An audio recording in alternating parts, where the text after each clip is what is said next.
ready 1 2 3 গো চাঁদ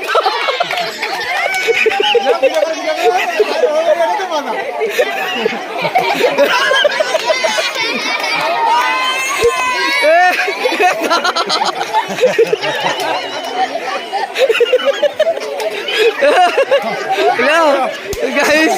আপনাদের যদি ভিডিও না ভালো লাগে তো অবশ্যই লাইক করবেন শেয়ার করবেন